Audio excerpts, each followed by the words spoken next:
Shout out to our sponsor, Movement Watches. Get multiple watches in one with bands you can switch out for a whole new look because who wants to buy a whole new watch for every occasion? Get 15% off your entire purchase at mvmtwatches.com/the-know.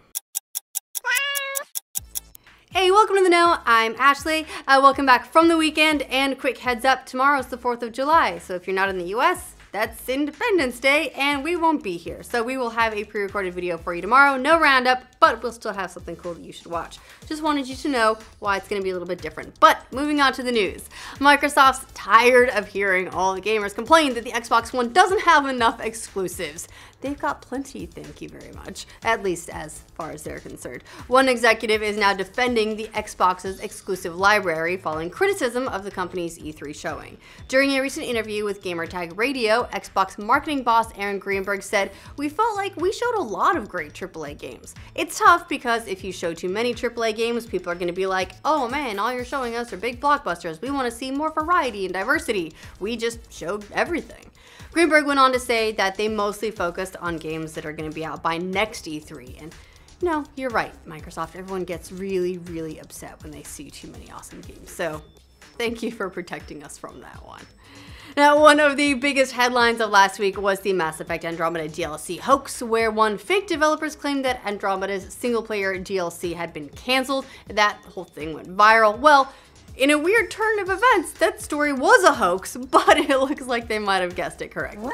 Kotaku's Jason Schreier reports that multiple contacts within BioWare have confirmed to him that Mass Effect DLC won't be coming after all, which sucks, especially for everyone who was hoping for that Quarian arc, but isn't all that surprising given what happened with the game's launch and probably what made that fake post so shareable in the first place. However, it should be noted that several BioWare writers have been hinting about some kind of new content being in the works over the last few weeks, so it's possible that we'll get something. Maybe not the big single-player stuff we were hoping for, but at the very least, maybe some multiplayer stuff, because everyone plays Mass Effect for the multiplayer. Now, it looks like PS4 is about to get even more first-party exclusives in the near future, courtesy of Sony's Japan studios. Studio chief Alan Becker spoke with IGN recently, indicating that after Gravity Rush 2, The Last Guardian, and the upcoming Shadow of the Colossus remake, the developer will be starting on several new games.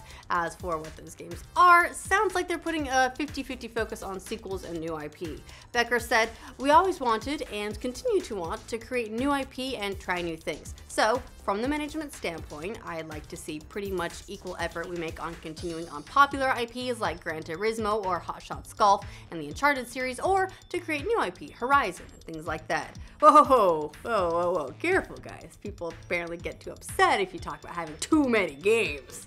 Nintendo may not have had much of a problem filling the Switch up with all those games exclusives, but third-party support, always a different story. Now, after a couple months of rumors that Call of Duty World War II might be getting a surprise Switch port, developer Sledgehammer came out to smash all of your dreams. This dream shattering occurred in a recent Reddit AMA with a developer who answered a yes or no question about the game coming to Switch with a very simple, very straightforward no. It shouldn't be too big of a surprise, honestly, considering how this goes down with just about every third-party game. Plus, the developers indicated something similar on Twitter just last month, saying Switch ports are decisions made by the Activision business guys, but this is a lot more straightforward. No, easy, right? It's not so hard. You could have done that months ago, but thanks for doing it now. Now, while quite a few American gamers are gearing up to celebrate the 4th of July holiday, which is, again, tomorrow, a bunch of other gamers spent it moping about some really disappointing news. Sorry guys, because Five Nights at Freddy's 6 got announced and canceled all at the same time, which is kind of a bummer for fans of the franchise. Don't laugh, there are a bunch of fans still out there. Creator Scott Cawthon did all this in a single post on Steam where he wrote, "For the last month or so, I've been dropping hints about a new game, and it's true that I'd been working on one. Call it Five Nights at Freddy's 6 if you'd like. But after forcing myself to keep working on it day after day, I realized something. I just don't want to work on this." But of course, considering how much Cawthon has toyed with his fans' hearts in the past, often surprise releasing games out of nowhere, many are convinced that this is nothing more than kind of an elaborate troll. However, Cawthon insists that's not the case and that he'd never troll the community, which is exactly what someone trolling their community would say. But also, it's Scott Cawthon, so you just never know. Now, if you've been wondering why a game like Crash Bandicoot is getting a big remaster plus a ton of hype, saying, oh, no one buys remasters, no one wants that, focus on the new stuff, that's where the money is, well, boy, we got some news for you. Like a huge pile of cash for the folks at PlayStation and Activision. After the N.Sane Trilogy's launch on Friday, the game is already pulling in some very impressive numbers, at least in the UK, where these kinds of stats are available already. We won't get US numbers for a while yet, but hey, they're like the canary in the coal mine for us. According to retail tracker JFK Chart Track, Crash's Remix is already the biggest single platform exclusive launch of the year, which means it's beating the likes of Legend of Zelda Breath of the Wild, which is huge, Horizon Zero Dawn, which is huge in their first few weeks, which doubly impressive considering this game came out on a Friday rather than a Tuesday, so it hasn't had as many days to rack up those sales. On top of that, GFK states that Crash's Trilogy is also the second biggest launch of the year overall, behind only Ghost Recon Wildlands, so it's knocked For Honor down a peg. It seems unthinkable that a Bandicoot would get that much love, but financial analyst Daniel Ahmad also revealed on Twitter that Crash's launch in the UK is now officially better than any 3D Mario launch in the territory, so probably means we're gonna see a proper next-gen Crash, right? We've got to.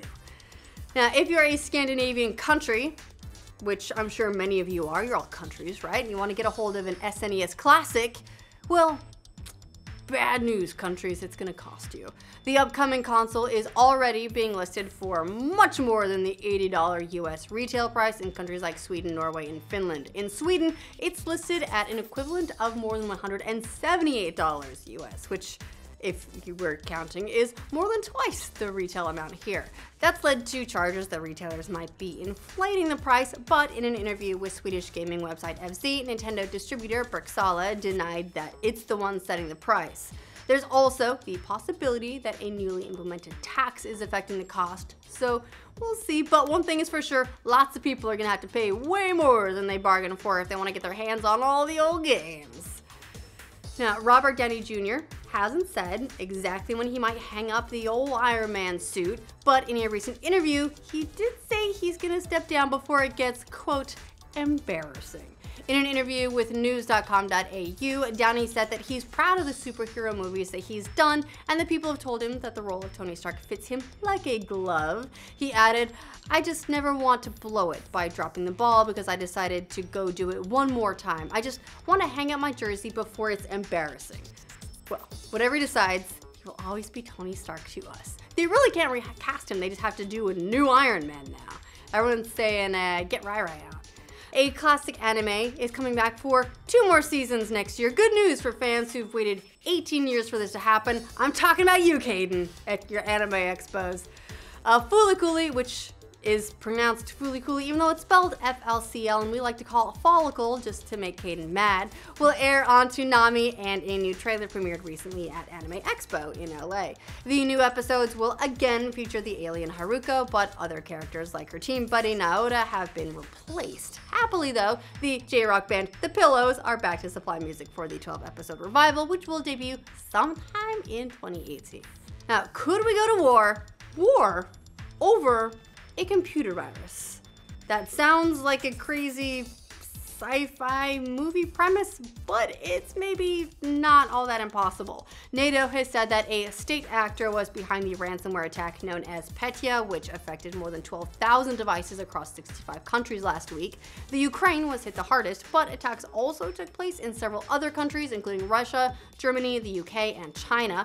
The Ukraine has blamed Russian hackers for the attack, and if NATO views the ransomware as an act of war, that could compel all its allied countries to respond. So yeah, scary stuff. Hopefully there's a peaceful solution that doesn't involve war or people having to pay $300 to unlock their computers, both of which are really terrible, but mostly war. Are video games causing unemployment? Are they the reason no one has jobs? They took our jobs! A new study says that, yeah, video games are responsible for young men working fewer hours.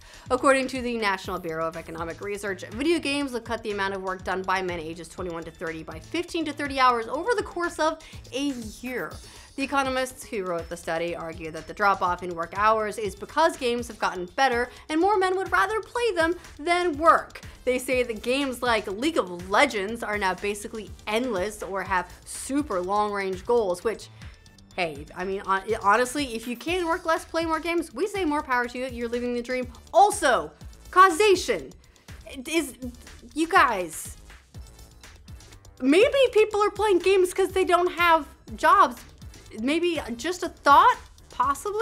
I don't know. But that's all the news we have for you guys today. Let us know how mad you are about that study and how they got it all wrong in the comments down below. To make sure you get news from every corner of the internet every single day, make sure you like this video. If you're new around here, subscribe to the know. Again, we will be back on Wednesday with more news every day. We will still have something for you tomorrow, though. So, happy 4th. Thanks to Movement Watches for sponsoring this update. Movement Watches are made with versatility in mind because you don't want to buy a whole new watch for every occasion. That gets really expensive and you don't want to break the bank. I actually got this one. This is my favorite one so far. I've tried a couple ones, but this has got a black watch face and it's rose gold, which I've never really tried rose gold before. I quite like it. But I've actually got so this is a black leather band, but I've got a nice rose gold band too, and I'm just like, yeah. I like having a watch these days. I don't know why, it's really nice. People think I've got my act together, I'm gonna be on time. I don't, and I won't, but they don't know that. MVMT was started by a couple of broke college kids who figured out they could actually sell watches for a good price by going online and cutting out all the middlemen. A watch like this could cost you like $400 in a store, but MVMT watches start at $95 and you can get 15% off your entire purchase when you go to mvmtwatches.com/the know and join